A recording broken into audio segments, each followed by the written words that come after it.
On se moque gentiment de moi en me demandant parfois, mais enfin, qu'est-ce que c'est qui te plaît tant, qui attire tant chez ce Paul Valéry dont tu nous parles si souvent?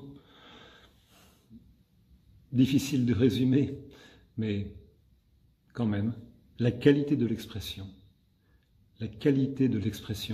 chez lui, sans vouloir être emphatique, je trouve qu'il change vraiment en or tous les sujets qu'il aborde, par la manière même dont il les aborde. Quelqu'un qui se lève à, comme il dit lui-même, entre la lampe et le soleil chaque jour de sa vie, pendant 50 ans, pour creuser tous les sujets qui lui viennent à l'esprit dans tous les domaines, ne peut pas être quelqu'un de banal, et la manière dont il le fait est pour moi particulièrement impressionnante. J'ai retrouvé récemment un livre, je ne sais plus le titre, c'est 13 savants évoquent Paul Valéry. J'ai dû acheter ça en 83. Ça va? Oui, ça va.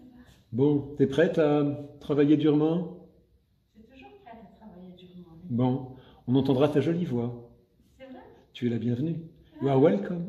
Vous entendez d'ici? Je ne sais pas si on t'entendra, mais je sous-titrerai tes propos charmants. D'accord. Bonne danse. Merci. Au plaisir. Oui, 13 savants évoquent Paul Valéry. C'est peut-être pas le titre exact, mais ce sont des savants qui touchent tous les domaines. Il y a un astrophysicien, il y en a un qui est un linguiste, un biologiste. Enfin, vraiment, donc c'était en 83, je l'ai peut-être déjà dit. Donc, et parmi tous ces savants, certains ne connaissaient Valéry que de relativement loin. Ils pensaient juste que c'était un très bon écrivain, ce qui est déjà beaucoup. Mais là, il faut dire qu'à la faveur de une convention, une conférence, un rassemblement sur Paul Valéry, certains ont été carrément éblouis par la richesse de sa pensée. Mais pour moi, la qualité de l'expression, c'est ce qui, comment dire, c'est ce qui le rend particulièrement touchant, instructif, la manière dont il dit les choses. Je ne vais pas prendre des grands sujets. Ce qui me vient à l'esprit, par exemple, Valéry parle des miracles que Dieu fait, selon ce que rapporte la Bible ou l'Évangile. Et Valéry dit, Dieu montre par là, alors le début je le cite approximativement, Dieu montre ainsi le peu de cas qu'il fait de l'intelligence humaine. C'est-à-dire, pour Valéry, les miracles sont un moyen grossier pour impressionner l'homme, un moyen théâtral dans le mauvais sens du terme. Donc, ces miracles montrent le peu de cas que Dieu fait de l'intelligence humaine et par là tentent quelques-uns de désespérer de la sienne. Et par là tentent quelques-uns de désespérer de la sienne. Cette façon, cette abstraction fait assez grand siècle, non? J'adore.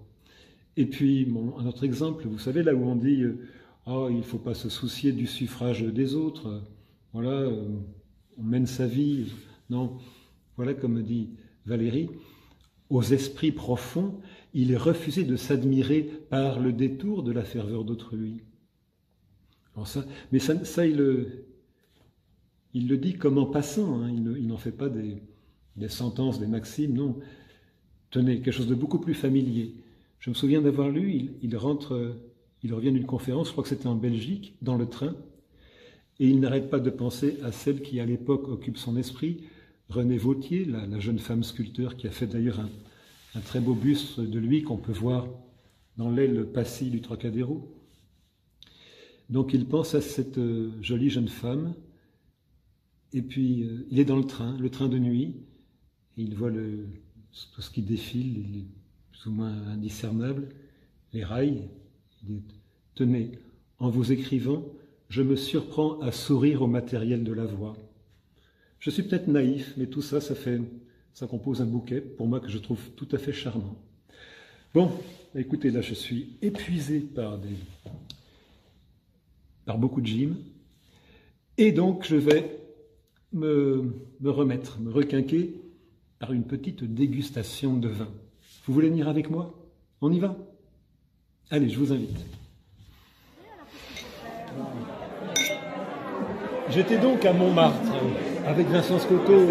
Il me prend sur ses genoux et il me dit donne-moi un peu dans mon verre. Trinque avec moi, mon gars, me dit Vincent Scotto. Tu n'aurais point, crois-moi, de vin sans ce coteau. T'écoutes un peu ce que je raconte? Trinque avec moi, mon... Mal so, du. Bist du schweigen? Glaub ich, ja, so unhöflich. Niemals so etwas gesehen. Tu parles que espagnol, toi. Hablo espagnol. Alors, trinque avec moi, mon gars, me dit Vincent Scotto. Tu n'aurais... Putain, j'arrive à le placer, mon truc. Je recommence tout. Trinque avec moi, mon gars, me dit Vincent Scotto. Tu n'aurais point, crois-moi, de vin sans ce coteau. Warum lachst du? Du darfst gar nicht lachen, gell? Bon, blague à part. Je reviens à Valérie, à ce qui est pour moi la leçon numéro 1, la leçon de style. Valérie montre que plus nous sommes à notre aise, mieux nous maîtrisons notre langue, lexique, syntaxe, trope, et mieux et plus loin nous éclairons le chemin, la nature de notre espèce, la condition de notre humaine espèce.